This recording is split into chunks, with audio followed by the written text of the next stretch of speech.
करूंगा। यह पावन अवसर कि आईपीएम टेक्निकल कैंपस के इतिहास में अत्यंत ही महत्वपूर्ण और गौरवपूर्ण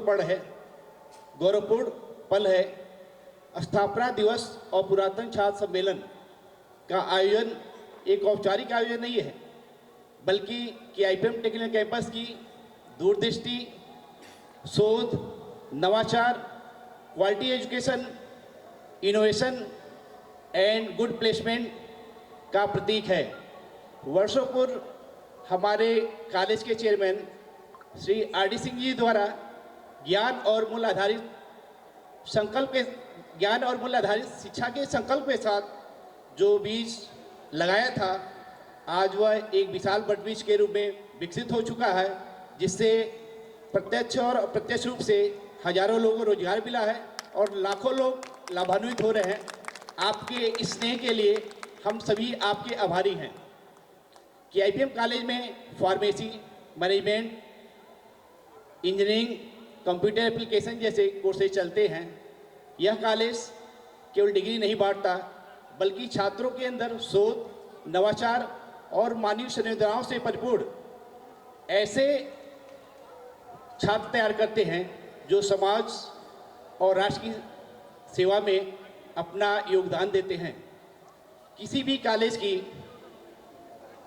का महत्व या पहचान उनकी इमारतों से नहीं होता, बल्कि उसमें पढ़ रहे छात्र, शिक्षकों और पुरातन छात्रों से होता है।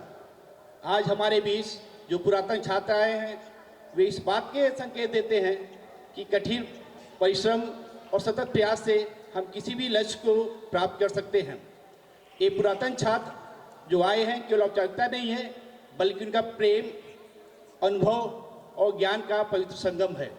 मैं पुरातन छात्रों से निवेदन करूंगा कि वे इस कॉलेज में अपनी मातृ संस्था में आते रहें और अपना अनुभव, अपना ज्ञान हम लोगों से शेयर करते रहें, जिससे हम के आईपीएम कॉलेज को एक नई ऊंचाई पर ले जा सके।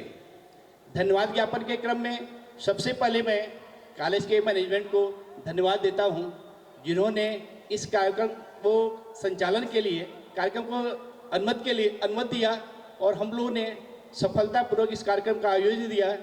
आप लोग ने समय समय पे मार्गदर्शन भी किया और उत्साहवर्धन किया। उत्साहवर्धन का एक साक्षात एग्जाम्पल है कि हमारे चेयरमैन साहब आज सुबह 10 बजे से लेके रात के 10 बजे तक कंटिन्यूअस बैठे हुए हैं और 81 साल की उम्र में। ये आपकी कवि सम्मेलन का इम्पोर्टेंस बताता है कि चेयरमैन साहब जब से कवि सम्मेलन शुरू हुआ है, एक बार भी नहीं उठे।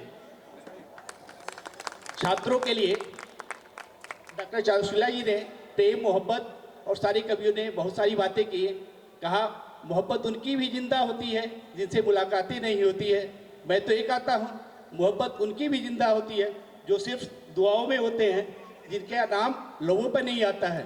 प्यारे छात्रों, जरूरी नहीं है मोहब्बत सजीव वस्तुओं से ही हो, मोहब्बत निर्जीव वस्तुओं से भी होती है।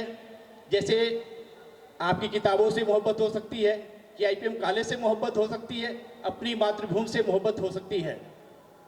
हरे कृष्ण पांडे जी ने, सबकी कविताएं तो नहीं याद है, हरे कृष्ण पांडे जी की जो व्यंग भरी कविता सुनाया, अब तो ताली भी बजाई जाती है, अब तो ताली भी बजाई जाती है, मुंह देख के वाहवाही में भी रंजिशें निभाई जाती है। सबकी कविताएं तो नहीं याद है, लेकिन आप लोगों ने सबका मन मोह लिया और बहुत ही सुंदर कवि सम्मेलन का आयोजन किया। मैं जे मिश्रा जी को पुनः धन्यवाद देता हूँ। काव्य श्रोताओं, कवि रसिकों को धन्यवाद देता हूँ, जिन्होंने 10 बजे रात तक कवि सम्मेलन जैसे कार्यक्रम का सुना और हम लोगों का साथ दिया। धन्यवाद। और मैं मैनेजमेंट के सभी सदस्यों से एक रिक्वेस्ट करूंगा, कवि सम्मेलन के कवियों और कवित्रियों द्वारा ये निवेदन है कि एक ग्रुप फोटो स्टेज पे हो जाए। मार्तन जी कृपया सहयोग करें। जय सर, डायरेक्टर एमबीए सर, एक ग्रुप फोटो के लिए रिक्वेस्ट आई है। गेस्ट के लिए क्षमा चाहूंगा, ये रिक्वेस्ट नहीं।